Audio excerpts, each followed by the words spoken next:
Hello everyone, welcome to the video tutorial on creating and managing SAP Lumira chart extensions. My name is Dong Pan. I'm from the Customer Experience Group in SAP. In this tutorial, I'm going to show you how to bring a D3 population pyramid chart into SAP Lumira and then share it on SAP Lumira Server with your coworkers. SAP Lumira provides a rich set of chart types for end users to use.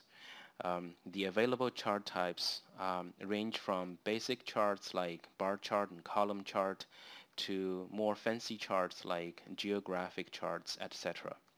But from time to time, you may find yourself in a situation where a specific chart is needed, but it's not available out of the box. The answer to that issue is to use Lumira SDK and bring a custom chart that you need into your Lumira environment. Today I'm going to walk you through an example of how to bring a chart called population pyramid into your Lumira environment. And then I will also show you how to share the custom chart with your coworkers. Okay, so let's quickly take a look at this chart.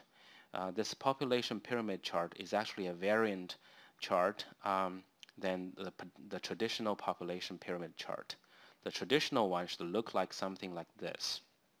Okay, so on the right hand side, it shows the female population for each age group.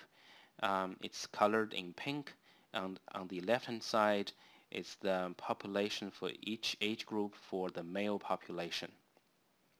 It's a pretty good chart, but the drawback of the traditional population pyramid chart is that it's hard to compare which gender has more or less population than the other gender for the same age group.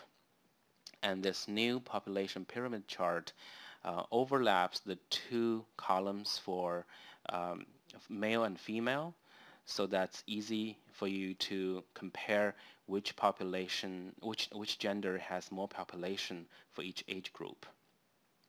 Here, because all the columns are overlapped, if you see the pink color topping the column, it means the female population is bigger. If you see blue color topping the column, it means the male population is more than the female population in that age group. Pretty good chart. And also, this chart can go backwards and forward in the history within a 150 years time frame. So if I press on the left arrow key, it will go back into history. You can see the chart's animation, and also if I click on the right arrow key, it will go forward in the history, okay, with full animation. So this is what we are going to bring into Lumira desktop today. The source code of this chart is under the chart. It's a pretty simple D3 chart. So what we are going to do next is to bring up the Lumira SDK and convert this chart into Lumira. The Lumira SDK is located in the Lumira installation folder under Desktop Utilities Vispacker. Okay, the Vispacker is a browser-based development environment which you can open with Google Chrome. So let me do that. Okay, so once you see Vispacker, on the left-hand side you will see the layout design and the data model definition. And on the right-hand side you will see the source code, which is by default shows you a bar chart sample code.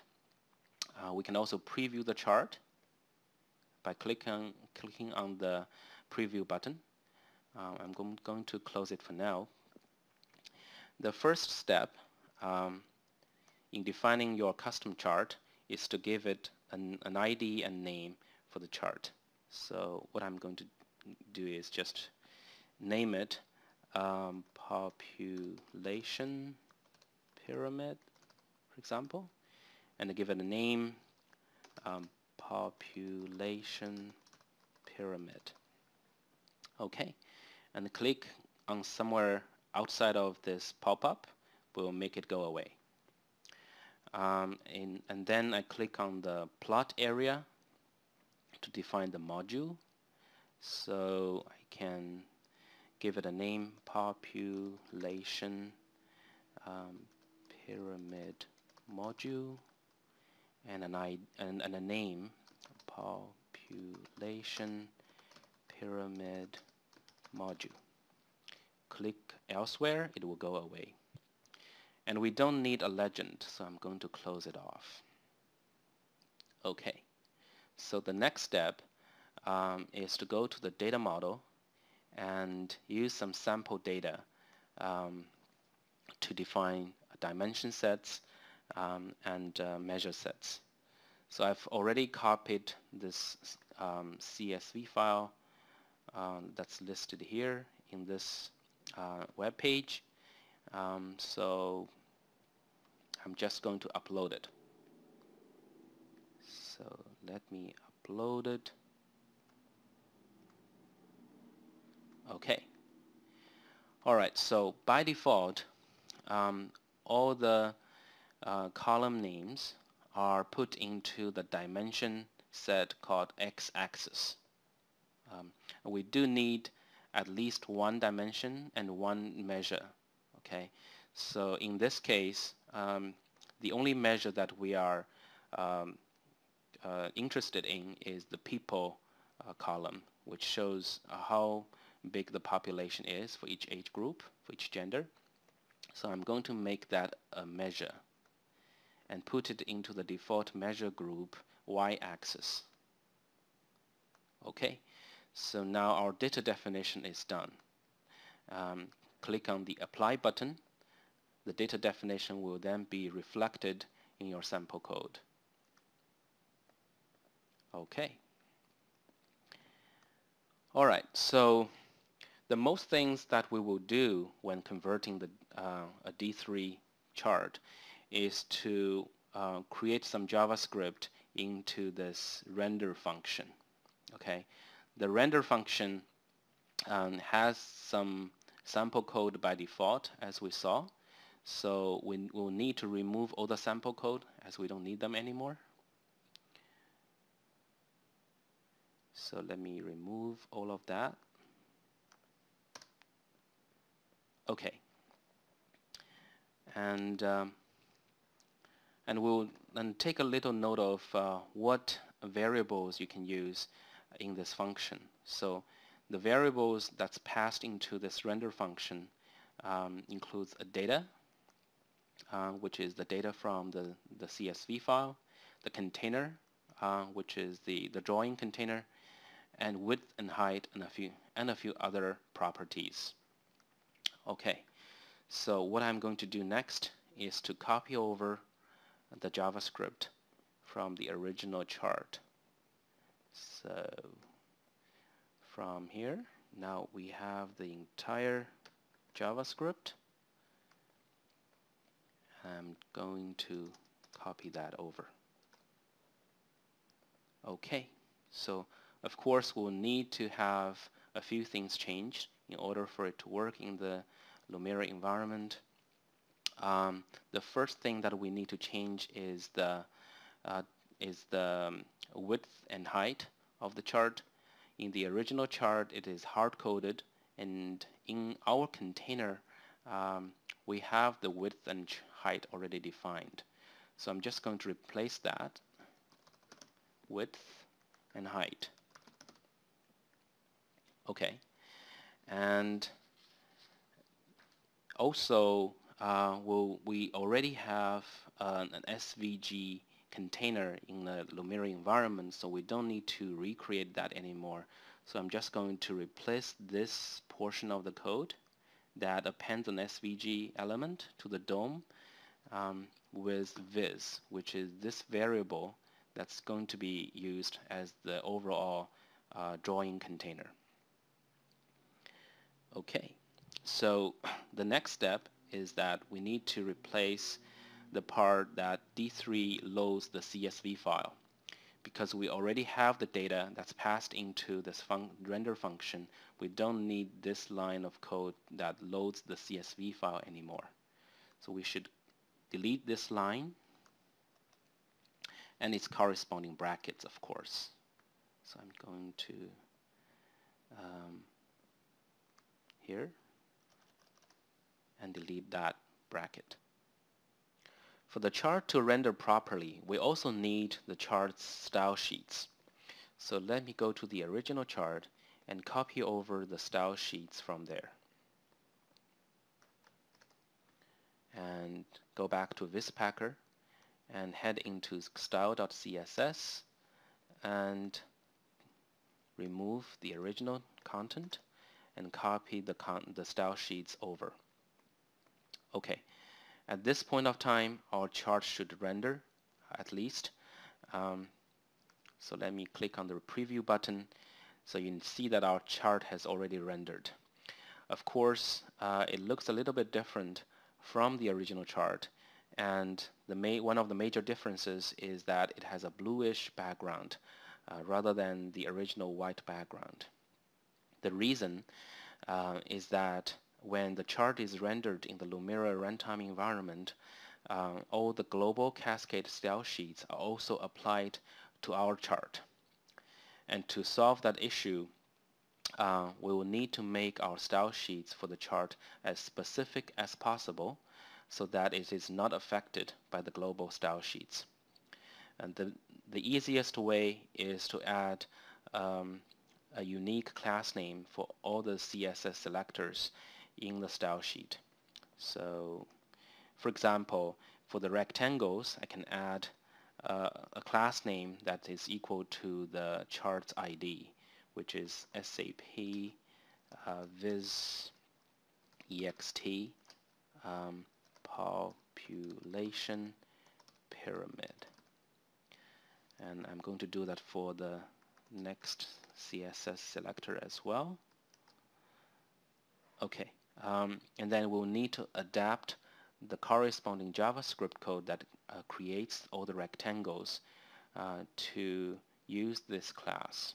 So let me go to the code section that creates all the rectangles here. So I'm going to add a line of code here saying class equals to SAP underscore viz underscore ext underscore population pyramid. Okay, so let's run this code again. And now you see the chart is now properly rendered. We also want to make sure that all the other CSS selectors have also the unique class name attached. And to save the time, I'm going to just load up a project that has already the CSS selectors with the unique class name. So let me quickly do that. I'm going to load CSS, the profile, and you can see that this one has already all the unique class name that we needed, and all the JavaScript coding that refers to the class names have also been updated. Okay, so at this point of time, our code should be working completely fine, and we can import the chart into Lumira desktop. But I'd like to hold up a little bit before doing that, and because I would like to make our chart a little bit more accommodating in terms of the data structure it accepts. Because the original chart has some hard coupling with the CSV documents column names. For example, in the code, you can see things like d.people, d.year, d.age in the code. And what if I have a document that doesn't use people as the number for population, but rather a column named population rather than people? I would like to make the chart to be able to recognize that as our measure to be used. Lumira SDK provides us some API to be able to dynamically refer to measure sets and dimension sets, and I'm going to do that quickly now. So first of all, I'm going to create the meta variable that refers to the data.meta variable, and then I'm going to define dimensions equal to meta.dimensions. Since we only have one dimension set called x-axis, so this is that dimension set. And then I'm also going to call the population the y measure equals to meta.measures, and we only have one measure set, which is called y-axis. And since we only have one measure in that measure set, I'm going to just refer to the first element in that array. Okay, so now what I'm going to do is I'm going to replace all the statically referred column names with my dynamic names defined here. For example, I'm going to change the d.people to d y measure d y measure. And since we are using this dynamic column name, so we can't use the dot notation anymore. We have to use the square bracket to refer to the dynamic column name or measure name. Okay, so for the d.year, I'm going to replace that with d dimensions, the first element, first dimension in that dimension set. I'm going to copy this over.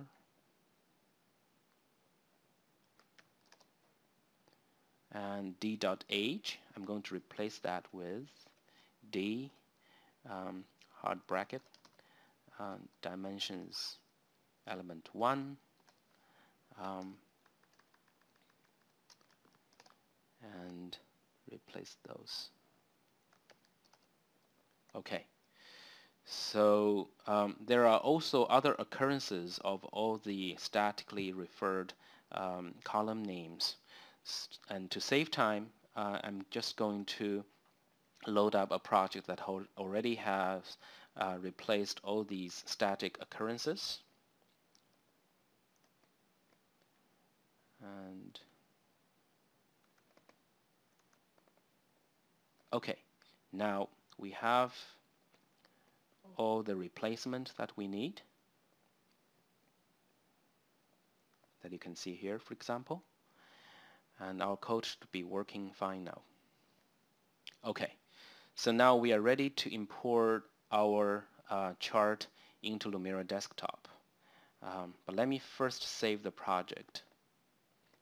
If I click on the Save button, it goes to my Chrome download folder. It has an extension named Profile. I'm just going to copy that over to my desktop. And then I'm going to package it. Click on Pack, and it gives me this sap.vis.extension.populationpyramid.zip. Okay, click on that. The zip file will show up in my download folder.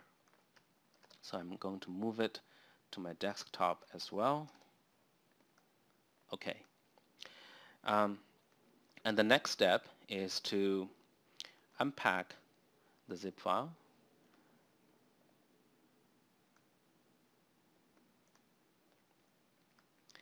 And go to the extracted folder, go to bundles. You will see this chart located in SAP Vis extension population pyramid. You can find all the source code here.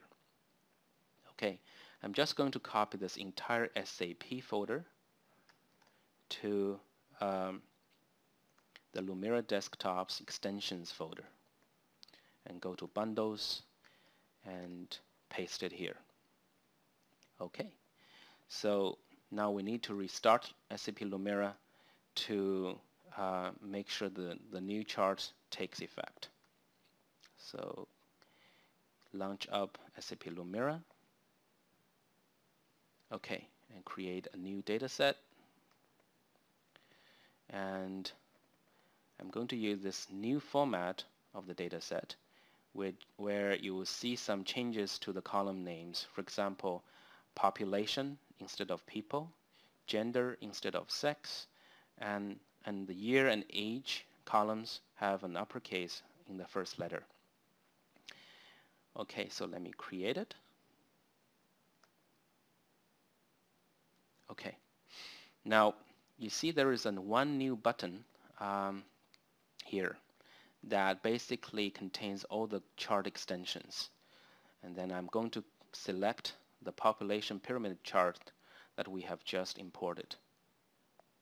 Okay, so let me add year as the first dimension, age as the second dimension, gender as the third dimension, and population as the only measure. Okay, so now you see this chart is working in Lumira Desktop.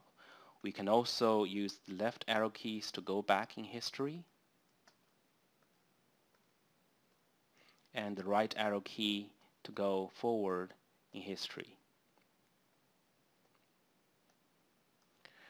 Okay, so definitely you want to show this great visualization with your coworkers. And to do that, we go to the Compose room, give it a name to the story. Let me just call it Population Pyramid and hit Create. Okay, drag and drop the newly created chart to the storyboard. Give a name to the board. Let's just name it Population Pyramid again. Okay, so now our story is ready, and let's share it with our coworkers.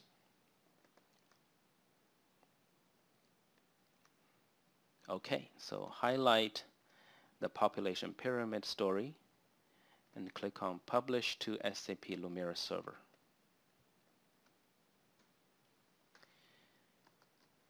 Give it a username and password.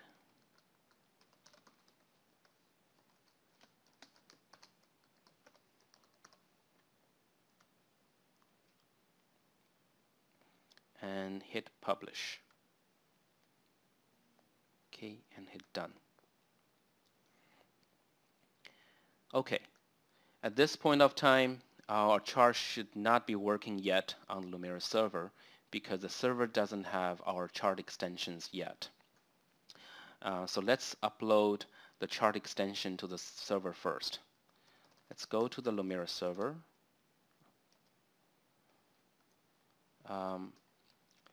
SAP BI Launchpad / Fiori.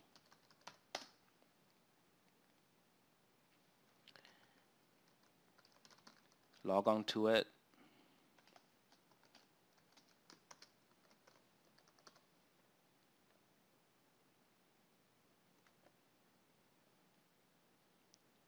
Okay, so here you will see multiple tiles.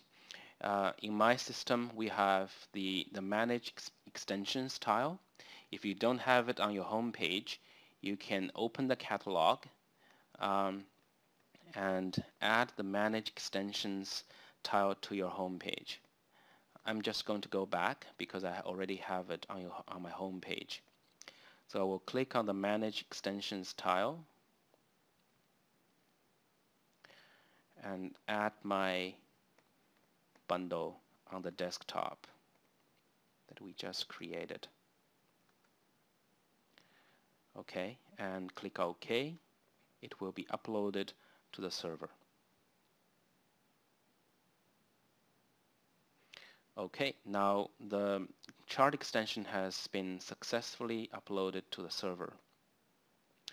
Let me go to the BI Launchpad and see our visualization.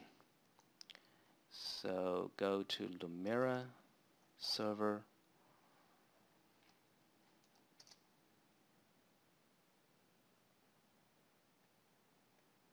and we see population pyramid at the top of the list. So click on that.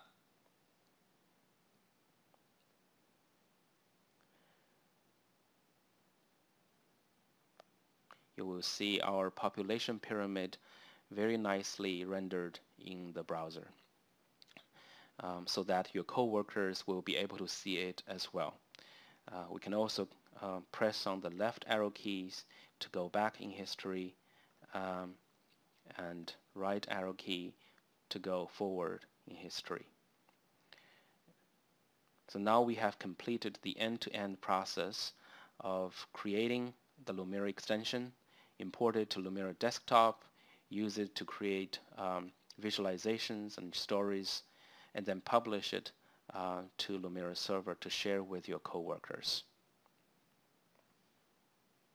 Hope you have found this video tutorial helpful. Thank you for watching. Till next time.